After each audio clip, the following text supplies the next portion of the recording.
my name's Surinder, and I lead the Leeds and West Yorkshire Suicide Bereavement Service. So we can work with on an individual, family basis and work with children and young people depending on the individual circumstances. It's kind of lovely to be here, and hopefully, like Charlotte said, there'll be no interruptions, but I guess that's all a part of the fun, isn't it? Lovely. I'll pass over to Nicola. So hi, I'm Nicola Swales. I manage the Child Bereavement UK Leeds service, and we work with 0 to 18-year-olds, providing family sessions, parenting support and one-to-one sessions. And we've got various groups as well that we run, and we're commissioned by the Leeds City Council. Okay. So should we make a start on the presentation now, Nicola, when you're ready? Just if anyone's joined at the last minute, just a reminder that we're recording this, but as you can't have your videos or unmute, I don't think it should impact on you. Right. Okay. Over to Nicola, thank you. So we're presenting for about an hour and a half. There will be plenty of time for questions, and like Charlotte said, we can answer some as we go through as well. So bereavement is an emotive subject, therefore we want you to be mindful that you might find some of the content maybe triggering or upsetting. If you do so, then you can view this later. Also, Child Bereavement UK nationally have a helpline or live chat that you can ring just to talk through how you're feeling if you need to, so just be aware of that. You could search our website. So we've got a slide here saying children grieve too. This is because historically there was an assumption that children were relatively unaffected by grief. They're resilient, they bounce back, death goes over their heads, they don't understand what's going on. Now we understand that actually children, young people are very affected by grief, and they do need support with this. People can't choose not to grieve, so sometimes adults might say things like, just don't think about it, or, you know, it'll be better in time. And these things are that helpful for young people. We tend to maintain a continuing bond with someone we loved who has died. They are often in our thoughts, and healthy remembering is part of a process that we need to help young people with. So it's important to understand how confident you feel about death and grief, and talking about death and grief with others. Having a healthy conversation about death will undoubtedly help your communities and the families that you work with. So if we have a look at some of the questions that might come up when we're working with children and young people, sometimes young people might catch you off guard and say, when will I die? Will my mummy die? Is dead like being asleep? So if you have a little think about how would you respond to a child that you work with if they asked you questions like this? What about if your own child asked you these types of questions as well? How would it make you feel? Often, because society is not comfortable about talking about death anymore, our physical responses to these questions can be going into a panic, feeling really anxious, having a lump in your throat, kind of second guessing yourself, I don't want to say the wrong thing, and ultimately leading us to avoiding the subject and trying to distract the young person. Often adults will distract and go, oh, come and help me do this, or look at this lovely book, or what's on TV, and kind of dismiss the young person and the children. And when they're being dismissed, that gives them a message that actually that the person that they're talking about isn't important, or that you shouldn't talk about somebody that's died. And we want to make it healthy for young people to be able to talk about the person that they've lost and that they love, and to help process the grief.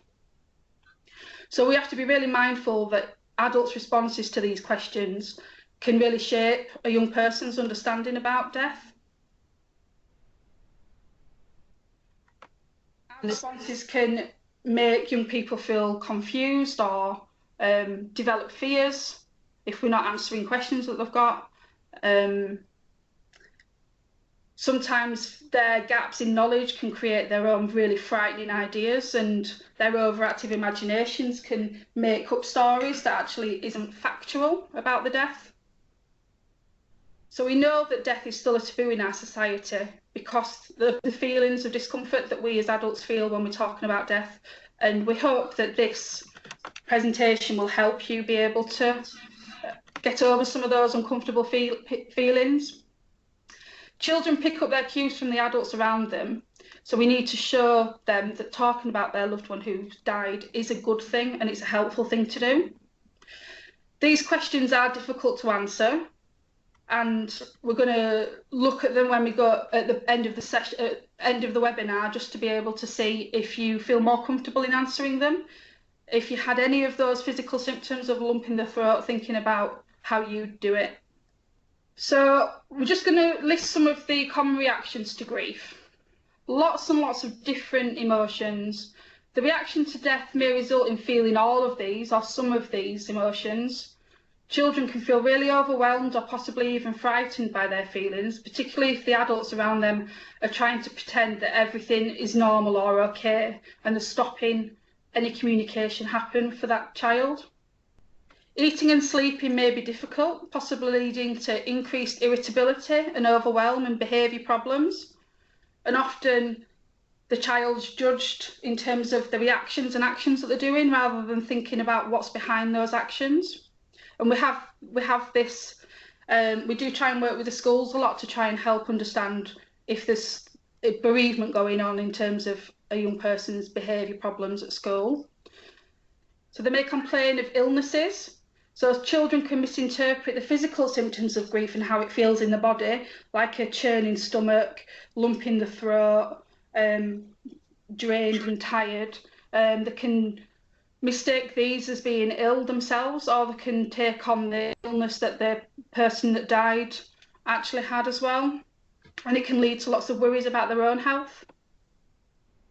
Children may regress in behaviour. For example, a bereaved child may begin thumb sucking or have issues with toileting or bedwetting, or reduce an effect to the speech. Currently, I am working with a young person who is 15, but definitely due to her bereavement issues, she has regressed to being quite childlike in how she's communicating. And it's just understanding that this is an impact of the bereavement. So bereaved children may worry that other adults around them are going to die, so they may be reluctant to leave family members or attend school. We have lots of attachment issues in our service that we kind of help parents with because children are clinging to them, they don't want to be in another room separated from them, and it's thinking about all the changes that that young person's experiencing at that time. Bereavement can have an impact upon a child's confidence and self-esteem. They may appear to be quiet and withdrawn or scared to socialise and try new things, and they've kind of lost themselves a little bit. So there's many common reactions to grief that we may see, but all of this could also be going on without them showing any of this, and it's being aware that what is happening to that young person. So many bereaved young people try to fit in, and young children tend to take their lead from the adults around them. So if the adults aren't showing their grief or giving permission for all these different feelings, then the child might hold things in and not react in the same way. So even if a child is not showing a reaction to the death, it does not mean that they are not feeling it, and we have to be mindful of this. We all grieve in our own way, very individually, so we don't want to compare our grief to another person's grief. So what do children and young people need from us? So often adults choose to keep bereaved children and young people at home with their family. With CB UK, what we recommend is actually it's really useful for them to go to school or to go to their usual services or the activities and clubs that they're part of. This can be a place of normality for a bereaved child, and it's important for them to have this support and familiar environment. So within this environment, this is where those trusted adults that are familiar to them are, people they have already built a relationship with, whom they feel comfortable to talk to. The sense of routine gives them structure and normality and stability. And it's where bereaved children can be themselves and have fun and kind of take a little bit of a break from all the loss and sadness that they might be feeling, especially within the family home where it might be quite chaotic with lots of grieving people. Often children step up into a parenting role when a bereavement happens, trying to look after the family. And this can be quite damaging for young people. And we do see this in the majority of our families, is that even a child as young as 5 is trying to look after mum, look after parents, look after their siblings, and take that parenting role. We want to help the parents understand that what the child's role is, and for them to fulfil their child's role and know that it's okay to do this. Schools, clubs and services have a really vital role to play with the bereaved community. So members of staff who are comfortable about talking about death, remember we asked that question at the beginning, how comfortable are you if a young person comes up and talks to you in that way? If you are comfortable with it and feel that you can provide support, then it's the best support that they can get, because they know you, and you can reassure the bereaved family and also give them information and guidance and signpost them to services that you know about. Now you know of our services. You will get to know other services at the end of the presentation as well. But you can be there to kind of observe and monitor the needs of the family. And what we find in the case of a suicide bereavement, especially if it's a parent that's died by suicide, that the loss for the children in the family almost becomes twofold. So it's almost like losing their remaining parent to grieve, who is kind of coming to terms with, it might be method or the way someone has died. It could be taking on extra roles, kind of caring roles, or other things that may pick up. So just to kind of reinforce what Nicola has said, school, clubs, youth clubs, all those kind of places that young person attends become really, really important to provide that stability for those bereaved children. So this slide refers to the NICE guidelines that tell us not all bereaved children and young people need formal bereavement support. So not all children will need a referral into services. So most bereaved young people can manage their grief with the support that you can offer, or the community can offer, or the family can offer. So you may see these children every day or weekly and are able to provide that consistent, reassuring normality for them that they need, and that space to talk when they want to talk. Some children may need one-to-one or family support to help them, such as what our organisations offer. And then others, there's only a few that will actually may suffer from more traumatic grief or complicated grief and may need more specialist intervention, such as bereavement counselling or a referral into the CAM service. More recently, due to lockdown, we've been seeing that we've helped young people with bereavement issues, but the development of mental health issues has taken a real rise, and in terms of the young person's safety as well. And it's been really important that we've recognised that actually they need to be in a specialist service for the other needs that they're presenting. If a child is bereaved, professionals sometimes seek help immediately because they feel that they do not have the training or the confidence to know what to do. But as schools and services and community workers like yourselves, you have built relationships up with your children, and you see them very regularly, more regularly than what a service. You cannot make the situation worse. Often people do feel like they can make the situation worse, and they're going to cause a problem by talking about the death. But we want to reassure you that actually already for that child, the worst has happened. And you have exactly the right skills to support bereaved children.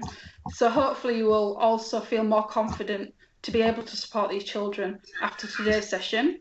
And also you'll know about, if they do need that support, where to refer them. We're going to have a little think about kind of the words that we use with children and young people, because the language that we use is really important, and often this can actually prevent somebody from talking and helping a child process the grief. We'll have a look at a few of these together and have a think whether children would find them helpful or unhelpful to hear. So it's not your fault that mummy died. Have a little think whether that's a helpful thing or an unhelpful thing to say. So what we believe is that children may think they are responsible for a death, and we do have this happen very often, even without parents and families understanding that that's what the child's thinking. It may seem really unlikely that a child would blame themselves for the death, but it might be that they've misinterpreted some information that's been given. So innocent comments like, "You'll kill me with that," or "You'll be the death of me," can play on a young person's mind. We did have a case in Cumbria in child bereavement where a father had stepped on some Lego, and the dad had said to his child, "That Lego is going to kill me one day," and then actually he did have a heart attack in the kitchen about 10 minutes later. So that we had to do a lot of work with that child to make sure that they understood that that Lego was not the cause of his death. And we're able to do that by being actually honest about what the death is and explaining what's happened and what dead is. So it's always helpful to reassure them, because they often will not or cannot verbalise their worries. So often parents are quite surprised. So they're quite surprised that actually children are thinking that without actually them realising that they were. So we put that down in the helpful column. Daddy was very ill and the doctors and nurses tried to make him better, but he was too poorly and died. So we put that in the helpful column. So this is a very clear explanation, but should be followed with, not all people who get ill will die, and that many diseases and illnesses can be treated. So most or many people do get better. Often young people do worry about if they've lost somebody, that another person that they love are going to die, or indeed themselves. So she is a star watching over you. This type of language is often used to try and soften a death and to try and comfort a child. We consider this unhelpful. Although this sounds soothing, children take things very literally and may believe that they will see their special person in the stars, which could lead to disturbed sleep as they try to study the stars. Also, the feeling that someone is always watching them can feel threatening and add to their anxiety and constant need to be good. I had a set of twins that reacted completely differently to each other when they thought that their baby nephew was in a star. One absolutely thought it was the most comforting, lovely thing, beautiful, and then the other found it so terrifying she refused to go outside at night for a dog walk. She thought that the nephew was going to come down from the star and come as a ghost into the house. So it's checking in, actually. These euphemisms we use, are they helpful for that young person or not? And we often find that they're not helpful. When someone dies, their body stops working. This means that they can't feel pain, they do not get hungry or thirsty, and they do not feel hot or cold. Do we think that's helpful or not? We think that's very helpful. So when someone dies, their body stops working. This means that they can't feel pain, they do not get hungry or thirsty, and they do not feel hot or cold. This is how we ask parents to explain death to a child. It can be very helpful to talk through this biological explanation of death with a child. So young people can worry about a dead person being hungry or cold, particularly if they do not fully understand what being dead is. Sometimes when we talk about the body, they think that the body is just the chest area, and they're wondering what's happened to the arms and legs and the head. So it's actually just being really clear about, when we're using language, what their understanding is. You need to be brave and help your daddy. Helpful or unhelpful? We consider this unhelpful. It can cause a lot of problems for all ages of children and young people, being asked to kind of step up and kind of be an adult role. So you need to be brave. There is an association between bravery and hiding emotions, which is not healthy, and we don't want them to do this. It would be better to portray bravery as being honest about our feelings and crying when you need to. So promoting them, exploring and expressing their emotions. Children can interpret help in different ways, and some try to take on too many responsibilities in the home, including feeling responsible for grieving family members. And I've got all ages of young people that are struggling with this because the community that they live in are telling them these messages: step up, be brave, be strong, be there for your brother and sister, look after mum. And it's not helpful, it's too much pressure for them. Grandad has passed away. That's an unhelpful saying for children and young people. What does passed away mean? Do they pass by? Do they pass back again? Where's away? You know, if it's out, it's a soft saying. Is it somewhere that I want to pass away to? Do I want to pass away as well? So this is not a helpful euphemism and can add lots of confusion to a young person. We want you to be saying words like dead and death and dying rather than passed away. Can you tell me about your daddy? Helpful or not? And that's very helpful because it's opening up a conversation and it's showing them it's okay to talk about dad and talk about somebody that's died. Great grandma died in her sleep. It might have happened, she might have died in her sleep, but we don't want to create fears around going to sleep. And often children and young people confuse sleeping with dead as well. So this can cause lots of problems for the child in terms of going to sleep themselves, going to bed that night, parents wondering why they don't want to go to bed or they want to share the parents' bed. So we don't want to create any fears around going to sleep. Lots of adults do use this euphemism just to try and make it softer for young people. But we just want to reassure it's not helpful. We need them to know the difference between sleeping and dying. Definitely, thank you, Nicola. In kind of the context of a suicide bereavement, we often see lots of different things from professionals and parents. And while we advocate in the first case, honesty, and that children are never too young to know what happened, we also understand that sometimes for a parent in that moment, they just aren't able to do that. So what we tend to do as a service is support and create kind of disclosure plans. So around how to tell a child that someone has taken their own life, how to talk method, how to answer some of those why questions or what happened, was it my fault questions. In this case, we always take the parents' lead. So we're very clear, and we'll check in with parents what they've said, what language they've used with the children, just so that we are kind of mirroring that as well. But in terms of suicide bereavement, we always advocate honesty, consistency, staged approach. If you ever have to support a child who's been bereaved by suicide, I fully recommend having a look at the Winston's Wish book, Beyond the Rough Rock, because that goes through each method and it goes through a 5-staged approach. And what we find is that when we are supporting parents to make disclosure plans, or when they have spoken to their children around how their loved one died or took their own life, we're then kind of offering a lot of support to the parents as well, because that often sets off other questions or thoughts or feelings. And what we have found is that what isn't helpful is when children know something has happened, but they're not being given much detail about it, so they'll often make up things that are far worse.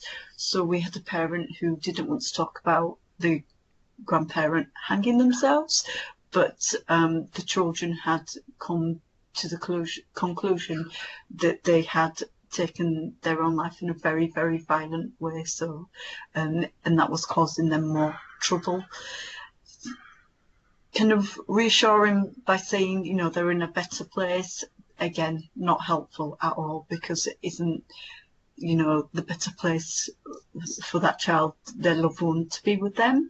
We've also had throwaway comments we've kind of come across by other professionals or other people that may not understand that the impact of a bereavement or a suicide bereavement can go on for a long time. So sometimes we'll hear, well, they're using the grief as an excuse. It was 2 years ago, it was 3 years ago, it was 4 years ago. And we're trying to kind of highlight that, you know, children, as they get older, they gain more understanding, they will ask more questions, and that grief can come back, or they can re-grief. There are cases, we have worked with young people kind of where they weren't told about the death, and then when they've turned kind of 18, 19, they've found out more about the death, and that has completely taken away their trust and kind of led to kind of mental health issues around trust or relationships. So it's really important that we do support children and parents to disclose. Thank you. Often as well, Surinder, we've had it where the family may not tell the child, but the community knows, so they will find out from the community, which is really damaging. Yeah. They need that trusted adult that they can count on, that will answer all of the questions really honestly.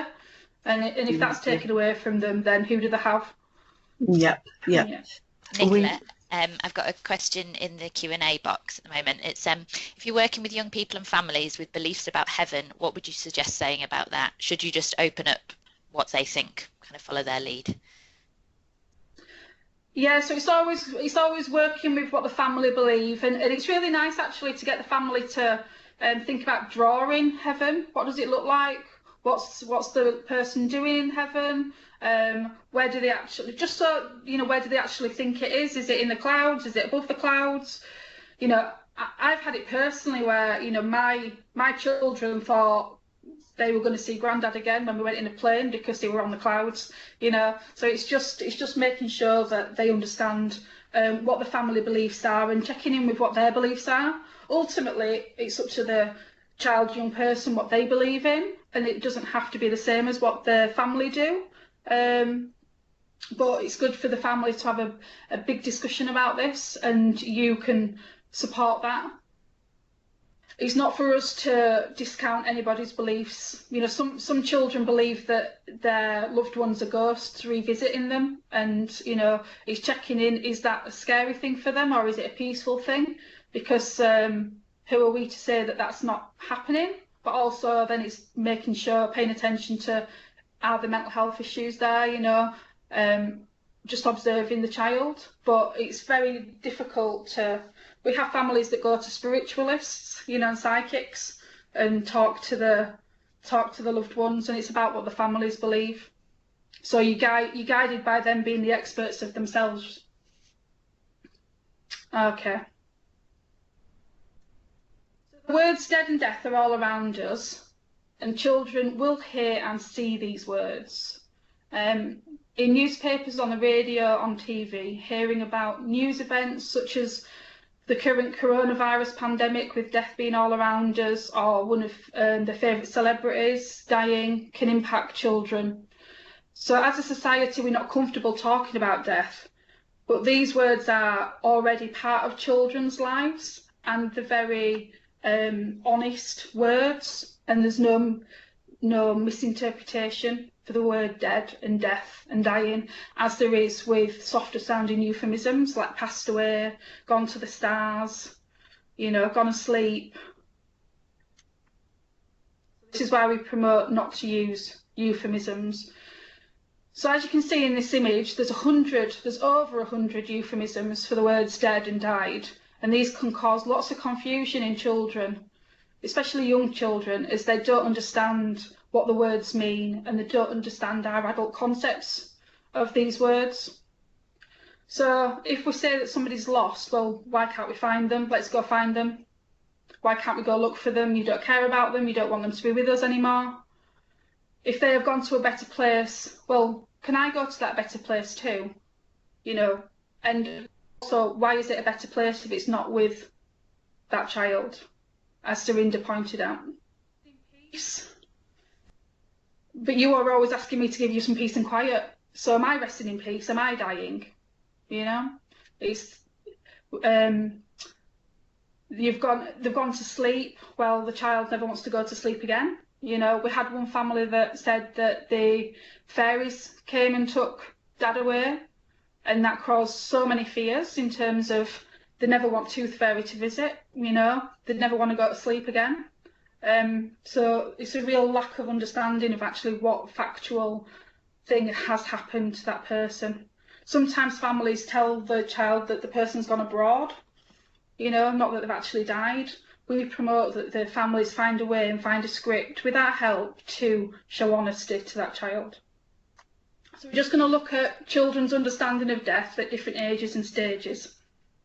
So we used to think that babies were unaffected by death, but we now know that they can sense the loss of a familiar person or the emotional withdrawal of their main carer or carers. This can disrupt sleeping and feeding and can make them feel really insecure. So they need lots of reassurance and understanding from their caregiver at this time.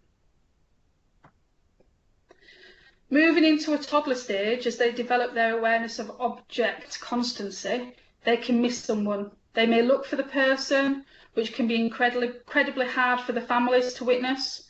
They can also become very clingy and fearful of being apart from their family or carers. They may ask constantly, is the person coming back? Where is the person? So at this age, they need consistency and routine and reassurance. In the preschool years, children are becoming more aware of the world around them, but are still very concrete in their thinking, so death can seem really abstract to them. Although they may be very interested in death, they do not understand the concept of forever or permanence, so they think the person is going to come back, or maybe come back on a special occasion like Christmases, birthdays. So they may ask questions and may need to repeat the story many times. So this needs lots of patience from the families and repetition and consistency in the information given to them about the death. That's why we try and help families create the script and keep to that script and keep repeating it, especially for the younger children. Using clear and appropriate language, not euphemisms. Children start school, they have a better understanding of death, but this is confused by their egocentric, magical thinking, so they can still struggle to understand the permanence of death. They might twist events in their mind, and due to their developing conscious, they might blame themselves, which can lead to extremely good or bad behaviour. It's important that they know that the death was not their fault, and they are reassured about the safety and health of their other family. So we can do this and help them by telling them most people do live until they're old and have a long and happy life. And this is what we hope for them and their families. I had a young person whose dad died by suicide, and he hung himself. And the young person was really stuck on the why question. And only recently did he explain that he felt like Dad had died by suicide because he jumped on his back, and Dad had a really bad back, and he thought that it caused too much pain for his dad, and his dad couldn't live with it. So this young boy had been struggling with these feelings of guilt for so long, and that was stopping him being able to kind of process the grief. So we're working with him on that with the family, reassuring them that it wasn't his fault. Nicola, Yeah. I've got a question in the comments. What do you think about the term born sleeping? Born sleeping? Yeah, in terms of a stillborn child. For a stillborn child. I wouldn't use that, because the word sleeping, they're going to relate that to if they go to sleep, then they won't wake up. It's needing them to understand what the difference is between sleep and dead. So in terms of religion as well, I just did some work with a church, and their belief is that the body's sleeping in the grave until Jesus comes to take them. And we had lots of debate, and they were very open, which was brilliant, about the need to understand the difference. If you use the terminology sleeping, they need to understand the difference between sleeping and being alive and the heart beating, and sleeping and being dead and the heart not beating. So it's being very clear that they understand kind of you know, the biological thing that's happened. You know, the baby was born without the heart beating. The baby was born not breathing. The baby wasn't feeling pain, you know. So if you're going to use the born sleeping, then I'd really explain the difference. And with young children, it's really good to like use a drum and do the heart beating, you know. And for a dead person, the heart doesn't beat, the blood doesn't go around the body, the lungs don't breathe, they can't feel pain, they're not fearful, they don't need to eat. So I'd potentially try and stay away from born sleeping. Do you think that's answered the question, Charlotte? Yeah, that's great, thank you. Yeah. Just a reminder to anyone else that we have got the Q&A tabs on the bottom left if you've got any questions. It's great to get them. So in the preteen years, their understanding of death develops. They may begin to fear their own death and question their health and their own mortality. This can make them quite preoccupied and possibly withdrawn. So demonstrating to them that if and when they need to talk, you will be there is really helpful for them at this age. They need to do it at their own pace, in their own time, but they need to know that the actual offer of being able to talk to a trusted adult is there. As they hit the teenage years, puberty kicks in and they are awash with hormones. Grief mixed with the emotional turbulence of puberty can be very difficult for them to manage. They may begin to question their beliefs and the beliefs of others, leading to risk-taking behaviour. They can be reluctant to ask for help and may well turn to their peers for support. They may have been told to be the man of the house now, look after mum and siblings now. We know from previously that this isn't helpful. You can help by outlining with them what their role is as a child or a young person, what their responsibilities are, and it's not their job to fill the role, the parent's role of caregiver. Again, what you can do is be a place they can come to talk to at their own pace, normalise and reassure them that their feelings are not wrong or weird, which is often what our children and young people feel, that something's wrong with them. And their feelings are all a natural reaction to grief, and you don't have to grieve like somebody else either, because they might compare themselves, well, I'm not crying, why am I not crying? You know, my mum's crying all the time. Everybody reacts really differently. So if we take a look at a young person bereaved at 2 years old. So for a child bereaved of a significant person in their life at 2 years old, just consider what changes they might go through as they grow up, going through those ages and stages of understanding. So at some point, they will understand that the death is permanent and irreversible. So they'll grieve that that person's not coming back. They may question the mortality of themselves and others, perhaps worrying about other family members, which can cause anxieties and worries for them, which they might not be communicating. Gradually, they will realise the impact of the death and that this person will not be there at significant milestones in their life, such as changing school, getting GCSE results, getting their first job. With a lot of our young people, we do look at do advice giving activities where actually, what would Dad say? When this was happening for you, what would Dad say? Or how are you going to make sure, as a continuing bond, how Dad's part of getting married or having children or getting your first job or your first house? As they were also so young, memories of their special person may be limited or non-existent, and they will rely on other people to help fill in the gaps. Often what we find is really helpful is if families can gather photographs and stories and write them down and document them and share them with the young person and videos, and maybe take them on memory lane trips to understand the person, you know, the person's life before maybe they were born, what they were like as a young girl, what was they like as when they first met their father, you know, what were they like at school, what school did they go to.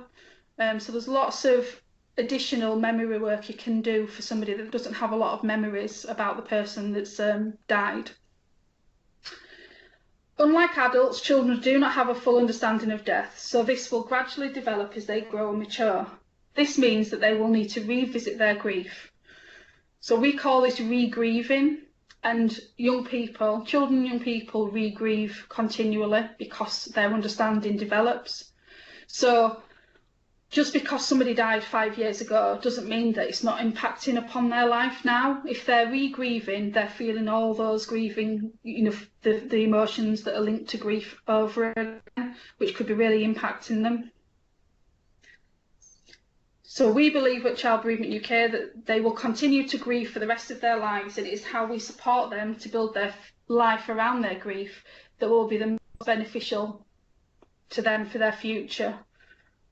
And we need to be able to create supportive environments for them to communicate their feelings to be able to do this for them. If it's a traumatic bereavement, maybe due to being a sudden or unexpected death, the grief can be more complicated and held in the here and now, where the child can be triggered and relive the death and the tidal wave of those overwhelming feelings regularly, and kind of not be able to move through the processing of the grief. So in some of these cases, further support may be needed to be sought out from the specialist bereavement counselling and mental health support services. So remember the NICE guidelines model, that's those few that may need to be kind of monitored, the needs, and referred into the correct services. So it's all of our roles to support these additional needs and also access the correct support for them, and understand that actually if they're not in the right support and we're not meeting their needs, what is the right support for them. So we're just going to take you through some of the bereavement theories. So we have taken a lot of learning from our bereaved families over the last 25 years at Child Bereavement UK, but we also underpin our practice with effective bereavement theories that explain the journey and process our families will experience when bereaved. And these theories actually really help us explain the grief process to families and to children and young people. So Worden's tasks of mourning. So the word, he describes it as 4 tasks to going through the grieving process. So William Worden's use of the word task reminds us that grief is hard work. It's not something that happens to you, but rather something you need to work through. These tasks are to accept that the person has died. An individual can't accept the person has died if they don't know, if they've not been told that the person has died. So by not telling children and young people the truth, we're halting or stalling their grieving process. And it's important that actually a family grieve at the grieve together. If you don't tell a child or young person, then they might be grieving 2 years later when they find out the truth and everybody else has gone through their grieving process. So the next step is to process the pain of the grief, and this can depend on the individual in terms of how long this will take. To adjust to a world without the person in it and to build an enduring connection with this person as you rebuild your life without them. These tasks are a linear model. As you grieve, you might move back and forwards as you grapple with the tasks of mourning. We often hear people say, I still expect him to walk through the door, or I cannot believe this has happened, long after a person has died. And this may be due to having not accepted the reality that the person's died. There are no timescales on each of these tasks and can be very different for each individual. Within Child Bereavement UK, our service works with a family for as long as they need us, which we're managing to do at the moment, and which we hold as really important in terms of our practice, because these different stages of processing grief can be different for each individual. It is also incredibly difficult for a young person to find an enduring connection with the person who died if no one speaks about them. So part of the grieving process is to create that continuing bond with them. How are they part of that person's life going forward? In trying to protect the child or young person by not speaking about the dead person, we can hinder them from building this connection. And we need to be really mindful that we don't let this happen. Another model is the Strobe and Shute model. They describe grief overall as being made up of loss-orientated and restoration-orientated models. So it's our dual process model. In the loss phase, focuses on grieving and remembering the person who died, while the restoration phase focuses on distraction, avoidance, and getting on with life. So loss, grieving, restoration, lots of doing activities. So the zigzag line between the two represents that as we grieve, we oscillate between the two. So we're moving back and forth in loss into doing, back to loss into doing.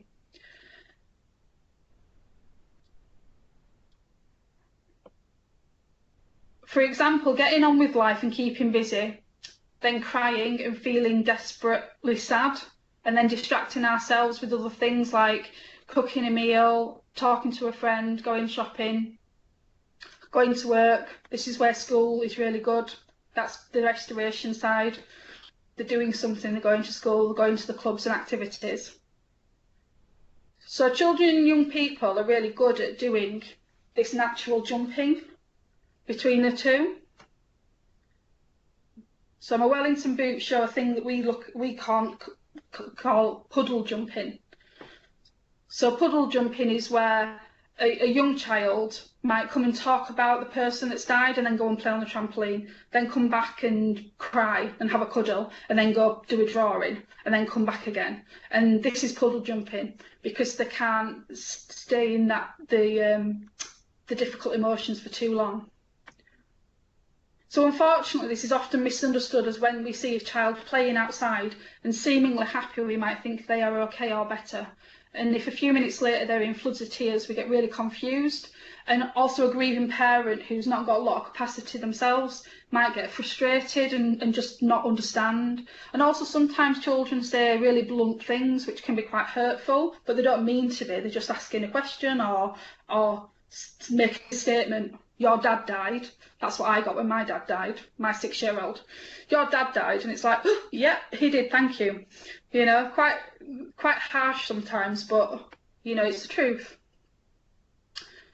So young children cannot sustain long periods of sadness and will naturally jump between the two. And unfortunately, as adults, we kind of lose that. So we need to be able to recognise what side we're in and force ourselves into restoration or force ourselves into loss.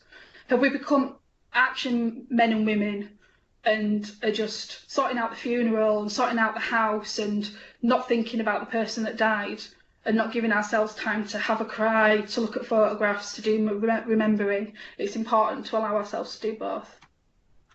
Tonkin's model is really useful to share with children as it can help them visualise the grief, and I use this quite a lot at the beginning of relationships just for them to really understand what's happening for them.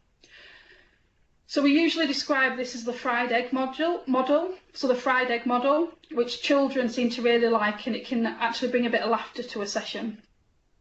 So if we were to draw a circle to represent our life, like the red one on here, on the left, when someone dies, we can feel that our grief overwhelms us and it consumes our life.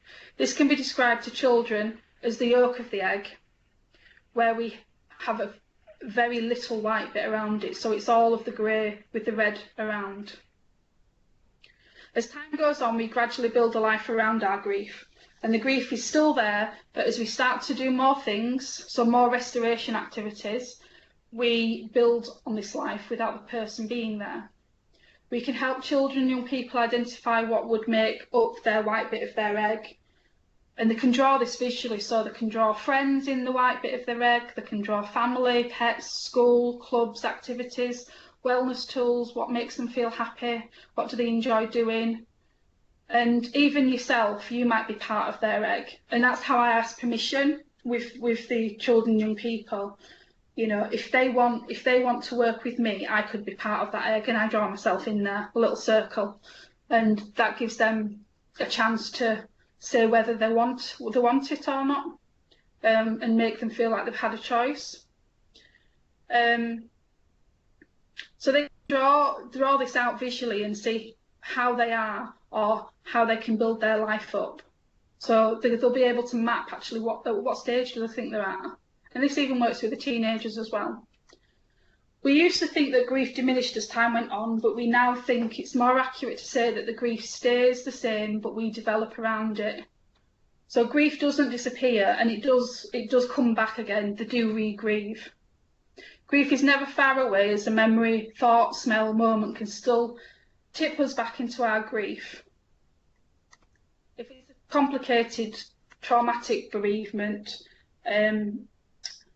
we might be tipped back into some really overwhelming feelings. So this Tonkin model can help to reassure a child that it's okay to have laughter and fun and all the wellness tools and the Netflix and whatever else they want to put in the white bit of their egg. And this is part of life that you are building around the grief. So we'd encourage them to draw laughter and fun and new opportunities and new activities that they want to try in their white bit of their egg too. Okay. Some of the factors affecting the grieving process. So everybody grieves differently because we're all unique, and our relationship with the person who died is also unique. Even if the relationship was not a good one, a death means that this can never be reconciled in the future. So there might be lots of regret there. We should not expect members of the same family to grieve in the same way, as they are all individuals and each had their own relationship with the person who died. Previous experiences of loss or bereavement may make someone more or less vulnerable, so their resilience will also be a significant factor in how they manage their bereavement. A really important factor is the circumstances of the death and how that will affect the grief. Was it sudden death? Was it traumatic? Was it expected? Did they feel like they'd prepared? Did they manage to say goodbye? In coronavirus times, a lot of people aren't managing to say goodbye. They're not managing to go to the funeral. They're not managing to be with the family, so it's really affecting, kind of interrupting a lot of the grieving processes. Was the death following a long illness? Was it due to suicide? All these factors can bring with them their own challenges, and it's important for us to remember that whatever the circumstances, a person has died. And there's no one type of death more important than the other. At school, in a service or community, you cannot affect the circumstances of the death or the relationship with the person who died or the child's personality and background, but you can very much affect the environment which the child is in. You can make it a safe, nurturing routine where they've got somebody to talk to. So alongside their family or carers, a supportive space with trusted adults can help the child to manage their grief in a really positive way. And also you can help manage the grief for the parents, or at least signpost them to the right support spot that they need that support. When a death happens, there's the primary loss, which is the death. But there may be other losses which the child is having to deal with. These are secondary losses. These can add to the anxiety, stress and emotional upheaval of the grief. So some of the secondary losses could be a change of home, so including moving house, leaving an area, changing school. So lots of changes to deal with, as well as the changing kind of family and who's around you. The death may have impacted the family finances. So there might be a loss of income, increased childcare costs, loss of benefits. We've got a family that ran a farm, and dad died, and they've lost the whole farm, and they've lost the pets, and they've lost the cattle, and now living in a small flat and finding it really difficult that they've lost such a huge part of their livelihood. A death can impact a child's security as they become aware that people around them can and do die too. So they can question who's going to be the next person. Grieving can affect how you behave around others, and this can impact friendships. The death may involve a change to the family structure and their role within it, so they might be being expected to step up and act as an adult. So these are just some of the many losses which the children and young people might feel in their aftermath of the death. I'm sure you could think of lots more, and there are, and it's just being aware of these secondary losses that may be affecting the young person alongside the primary loss.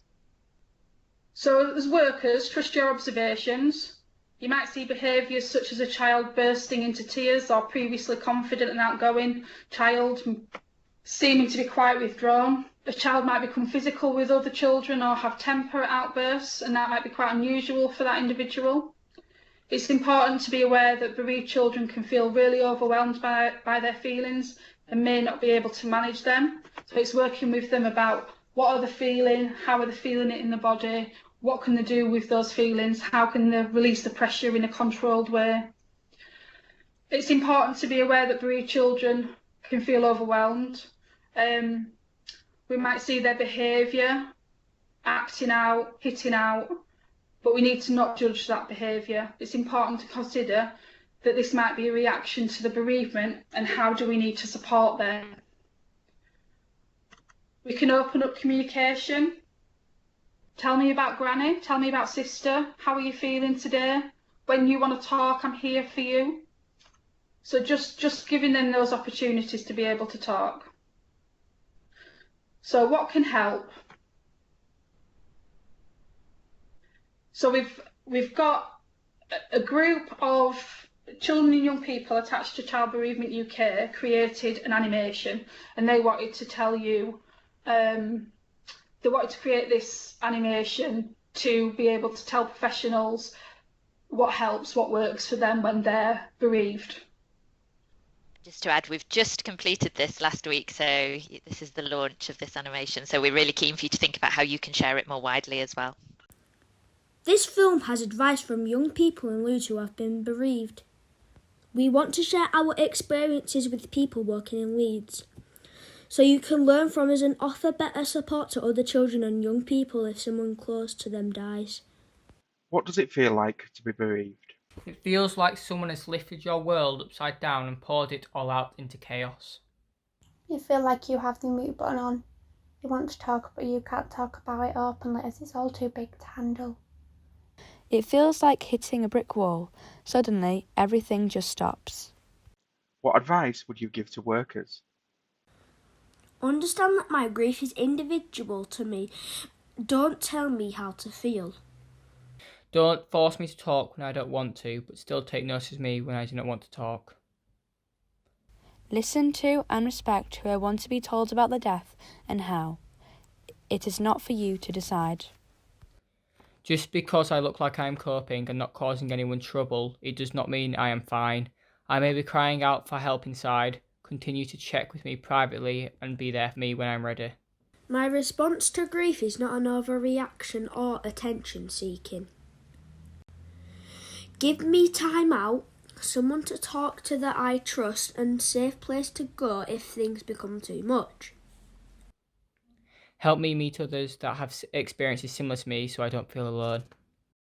Avoid saying time is a great healer. Don't act like nothing has happened, as this will make us think you do not care. Important you use words like dead, died, dying with me so that I understand exactly what you mean. Do not use euphemisms like gone to sleep, they are a star, they are watching me, as this might make me scared and not understand they are dead. What advice would you give to school staff? Work out with me together to decide who needs to know.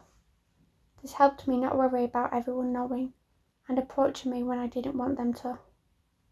I gave permission for my classmates to be given help and advice on how to support me when I returned to school, which really helped. I was able to leave class when I felt upset, and I had a room I could go to calm down and sort myself out. This really helped me not to break down in front of everybody. Make sure I know the key person I can go to. Ask me how I want to celebrate anniversaries. Don't assume what I want. Things like Mother's Day can be difficult. Give me a choice whether I make a card for them and let me plan how I want to celebrate. How can you support children and young people within your role? For many bereaved children and young people, empathy and understanding in a familiar environment may be all the support that they require. Others may need more assistance, especially where a sudden death or complicated grief is experienced. You can find advice about supporting families in the Leeds Bereavement Pathway for children and young people. It also explains how to refer on for support, depending on their age and in some cases the type of bereavement. The Leeds Bereavement Forum website also has a directory of services in the city. Some services support families straight after the death, and others provide input longer term. Be aware that a bereavement that happened years ago could be a factor if a young person you are working with is struggling. Everyone's grief is individual and unique to them. Do not assume what they will be feeling or experiencing. I know myself the best. I can tell you what I need, so listen to me. As we grow older, we grieve over and over again due to our understanding of death changing. Don't put a timescale on my feelings. I will always love and miss the person, and it will be part of me as I build my life around these feelings. Thank you to the young people at Child Bereavement UK Leeds who shared their experiences to make this film. Go to www.childbereavementuk.org or call 0113 350 3598 to find out more about the service in Leeds. For more information about the citywide pathway, search Leeds Bereavement Pathway Children.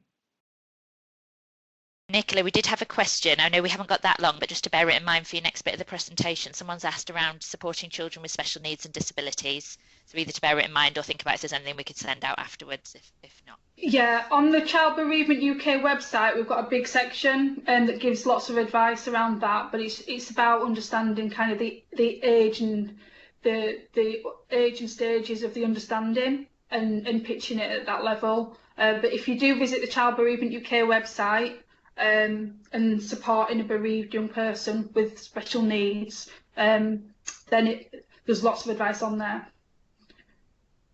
And in terms of the animation, Steve's just asked around where it's being shared. So we've only just literally today finalised it because we realised we had to change something at the last minute.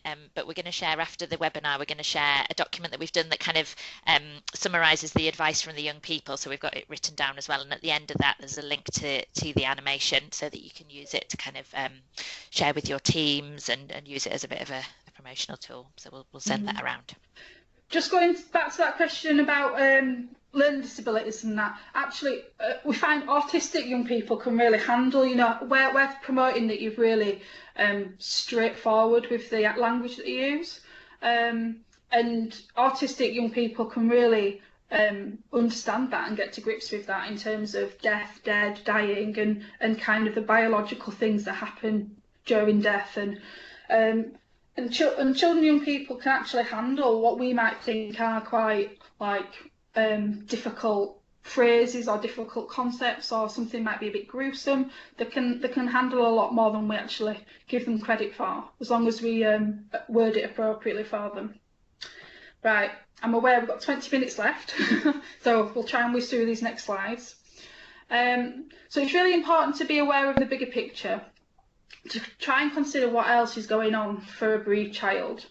So as children grow, their understanding increases, so too will questions about the death and what happened, and their feelings of grief and their re-grieving.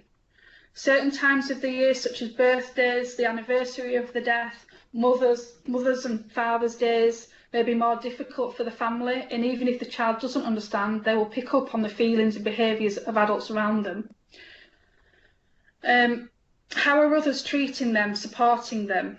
Are others talking about the death? Is the family talking about the death? Are they being open about it? Are they being communicated with understanding or impatience, or with discomfort or even judgment about the type of death it was? There may be changes at home, and this highlights the importance of their school and services and community settings as a place of stability and normality. So it's for us as workers to kind of get a bigger picture of what's going on for that child and what they're struggling with. So we need to be able to communicate effectively. So asking open questions and allowing the children to ask questions and actually answering them. And if we don't know what the answer is, I don't know, but I'll find out for you. Being really honest with them. Offering them permissions. So any emotion is okay, and all are valid emotions of grief. Often we have young people thinking that what they're feeling is really wrong or weird and holding it in, and feeling guilty about how they feel. Some might not be sad that the person died, but they're expected to feel sad.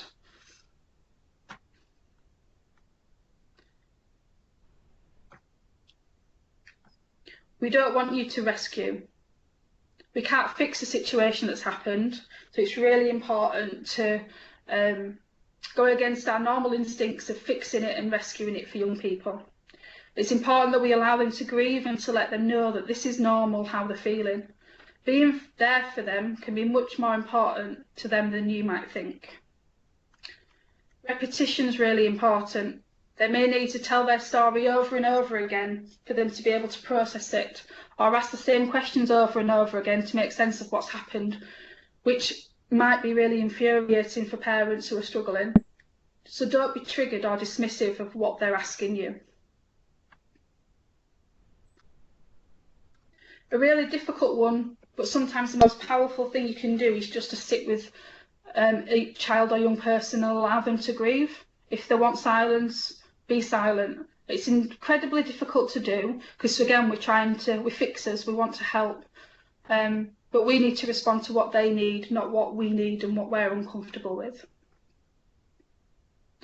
Transitions, such as from primary to secondary, are very tricky for bereaved young people and can stir up the emotional upheaval which they've experienced when they were bereaved. They might feel like when a death has happened when they're in primary school, they're really supported and everybody knows about it. And then when they go to high school, how do people know? Do they want people to know? Are they being supported about the bereavement still?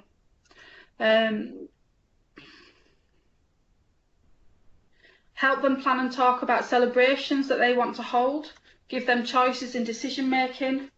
This helps them, again, say goodbye and continue the bond in the way they want to, not in the way they are told to. So it's really important to help, if they want to, help discuss and have conversations about how they're going to celebrate the person's life. To be really honest with them, say I don't know if you don't know. We do not have all the answers, and this is far more truthful than ignoring their questions. You can also tell them what a great question it is and ask them what they think, or what has mummy and daddy and granny said, what are the family saying to them. It's important to try and keep to the same script with the family and yourself.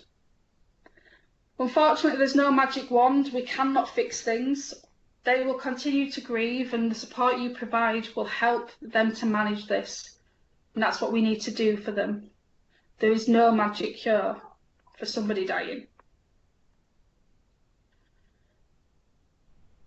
So here are some suggestions you might want to think about saying. If you get that kind of lump in your throat and you don't know what to say, you're searching for something. So it's okay to say, I don't know what to say. I'm just so sorry. I can't imagine how this is for you. I'm so sorry you've had to go through all this. We want to support you as best we can. Do you have friends and family around? Is there any practical things I can help with? These do not contain any platitudes like, I know how you feel, or time heals everything, or that's what happened to me. We don't want to use these euphemisms. Saying nothing might be easiest for you because you don't want to upset the person, but by saying nothing, it might communicate you don't care, or the person that died isn't important, when we know that this is not the case. You may worry about saying the wrong thing and making it worse, but the worst thing's already happened, and we want to reassure you you can't make it worse. If you're there willing to support a young person and provide opportunity to communicate, you're not going to make it worse. You may fear upsetting them. If they're ready to speak, you might be enabling them to process the grief. It's okay if they get upset. You may be worried about getting upset yourself. It's okay to show that you're sad. And it's okay to show that you're not okay. We believe that we need to model and give permission for the feelings. And if the conversation is sad, it's fine for the young person to see that as well.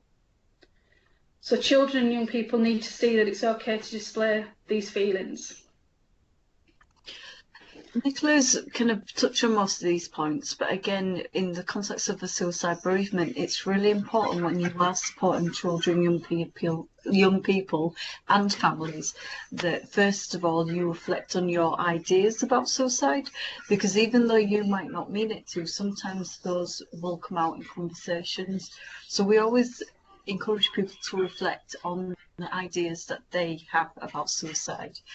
So again, as Nicola mentioned before, saying nothing kind of strengthens the idea about not talking and about it not being important, or about, you know, young people or children not having that space. If you are struggling to talk about the death, or struggling to kind of know what to say, have a conversation about talking. So you know, if the young person or child is struggling to kind of engage in a conversation, so how would you let me know that you started, or how shall I, you know, if you are thinking about so and so, how shall we do that?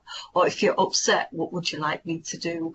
Would you like me to ask questions, or would you like me not to? So it's kind of led by the child in some ways. Often where a suicide has occurred in a family, there are other kind of issues and other things that are ongoing. So as professionals, just to be mindful that there may be other underlying issues or ongoing issues and concerns for the child to deal with, as well as the bereavement and the loss.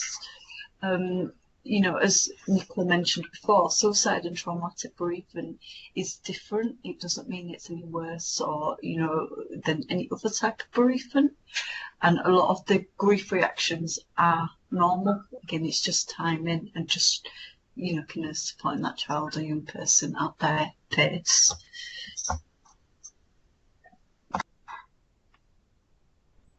So some really useful resources, and you may want to take a picture of this for some of the hyperlinks.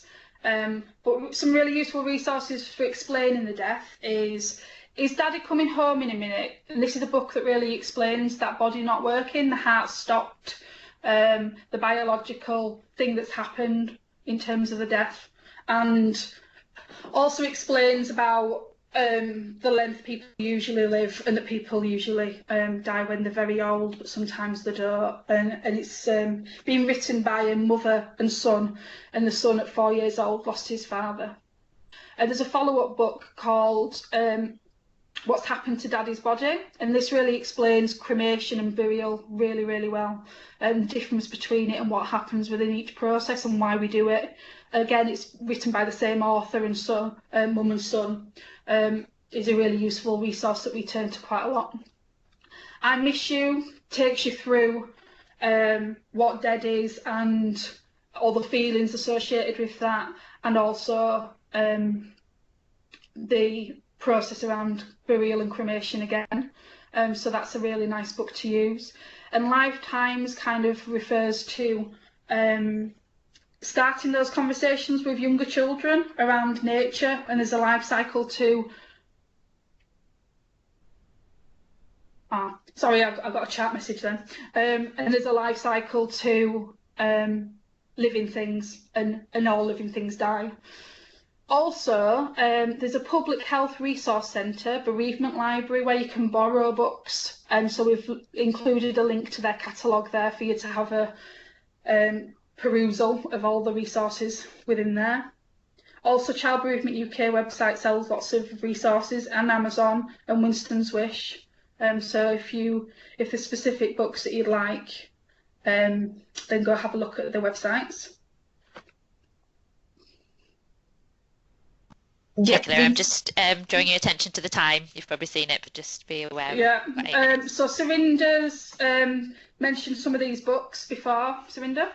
Yeah, so these are ones that we tend to use in the service. Again, Beyond the Rough Rock is our go-to book. That's the one that is based on supporting children through a suicide bereavement. So it will go through staged approach. It will go through describing, talking about each method. It will go through questions and activities as well in that book. So it's a really good kind of resource to have. So there's lots of creative activities that you can do to help the children, young people kind of explore and process the grief. And Invisible String is a really good book around the attachment that they can still hold on to with a person who died. And we usually do it where we're choosing colours of wool and create a friendship bracelet.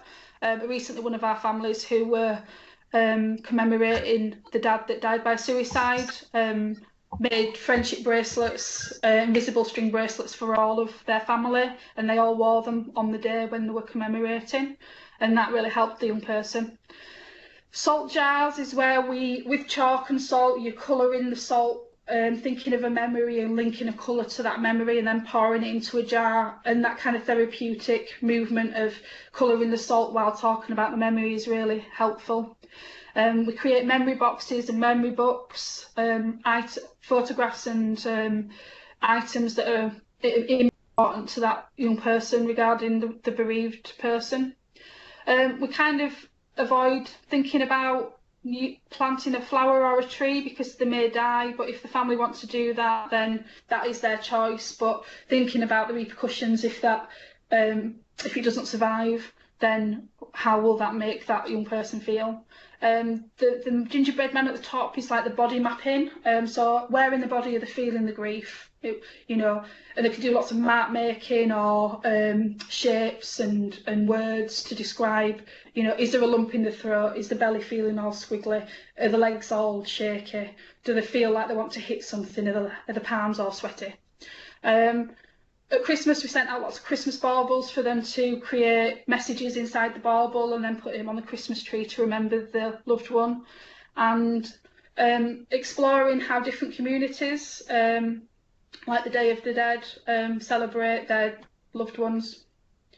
Thinking about memory trees, where everybody gets to hang a memory and decorate the memorial that they've set up for the individual, using again wools for different colours that relate to different memories. We've got a 1 more minute star there where we ask them to write messages about if they had 1 more minute with that individual, what would they want to say, what memory would they want to bring up, what would they want to tell them. We've done work around in the groups around spirit animals and what spirit animal is protecting them and what spirit animal is linked to their loved one, and the young people really enjoyed that. The image of the words around the portrait is a qualities exercise we do, where we ask them to think of the person that died and think about all the positive qualities they had, and then think about themselves and all the positive qualities that they do have themselves, and then is there any similarities if they inherited anything from their loved one. And this is a really useful exercise, especially for self-esteem and confidence and that continuing bonds. And then the general toolboxes, toolbox for anger, things that will help them when they're angry, when they're sad and upset, when they're wellness.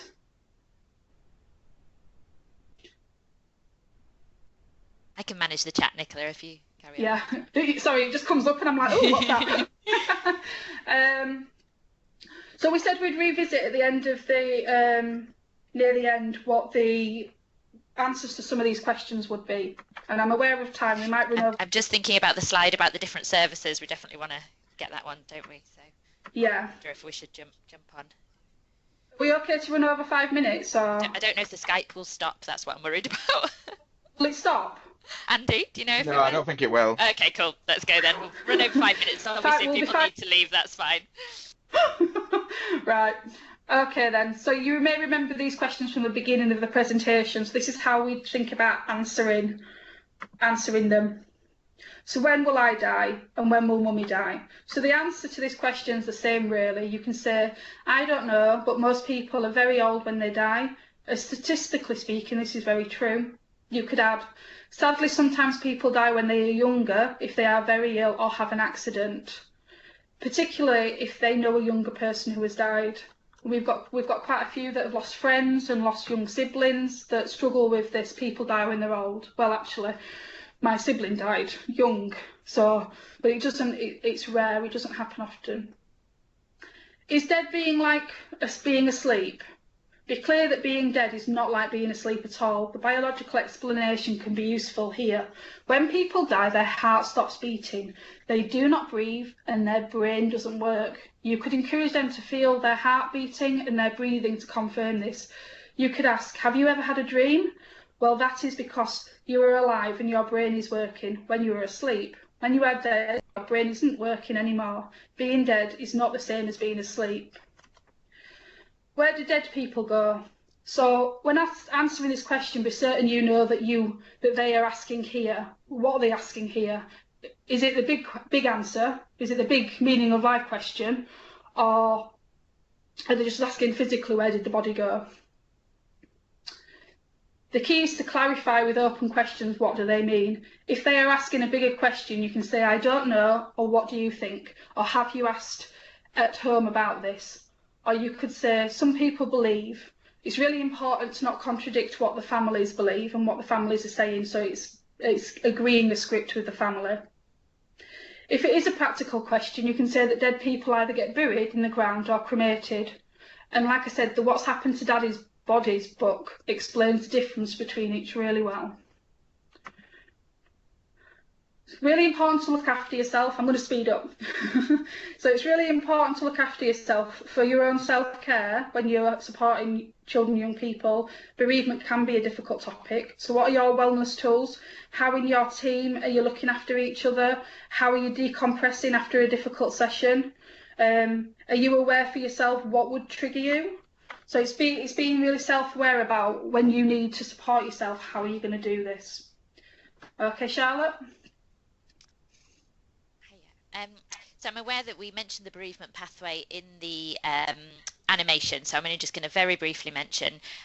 It's a document that we'll send out a link to, and it's basically a flow chart about how to support a child or young person or family who's been bereaved. And the main thing to mention is that there's two sort of start points. So somebody could have experienced a death recently, and then you would follow the sort of flow chart around supporting them, the family, potentially referring on for more support and so on.